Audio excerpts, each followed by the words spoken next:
আজ আবারও ডায়মন্ড হারবার জেলা পুলিশের মহেশতলা থানার পক্ষ থেকে সচেতনতায় মাইকিং।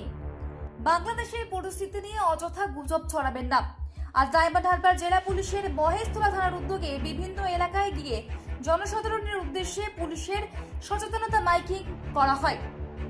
জনসাধারণের উদ্দেশ্যে বলা হয়, এলাকা শান্তি শৃঙ্খলা বজায় রাখুন, গুজবে অযথা কান দেবেন না, সোশ্যাল মিডিয়ায় কোনো রকম বিভ্রান্তিকর পোস্ট করবেন না। এ বিষয়ে কোনো কিছু জানতে পারলে মহেশতলা থানায় ফোন করে জানানোর কথা বলা হয়েছে। মহেশতলা থানার ফোন নাম্বার দেওয়া হচ্ছে জনসাধারণের উদ্দেশ্যে। দেখুন সেই ছবি। মহেশতলাবাসীর উদ্দেশ্যে জানানো যাচ্ছে যে নিজ নিজ এলাকায় শান্তি শৃঙ্খলা বজায় রাখুন, গুজব ছড়াবেন না বা গুজবে কান দেবেন না, সোশ্যাল মিডিয়াতে কোনো বিদ্বেষমূলক পোস্ট করবেন না বা শেয়ার করবেন না। মহেশতলা থানা ও ডায়মন্ড হারবার পুলিশ জেলার তরফ থেকে সোশ্যাল মিডিয়ার উপর নজরদারি থাকছে। মহেশতলা থানা ও ডায়মন্ড হারবার পুলিশ জেলা সর্বদা আপনাদের পাশে আছে।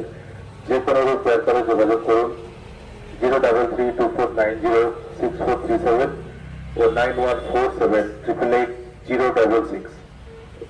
পুলিশ জেলার পক্ষ থেকে শুধু মহেশতলা বাসের উদ্দেশ্যে জানানো যাইতেছে যে নিজ নিজ এলাকায় শান্তি শৃঙ্খলা বজায় রাখুন, গুজব ছড়াবেন না বা গুজবে কান দেবেন না, সোশ্যাল মিডিয়াতে কোনো বিদ্বেষমূলক পোস্ট করবেন না বা শেয়ার করবেন না। মহেশতলা থানা ও পুলিশ জেলার তরফ থেকে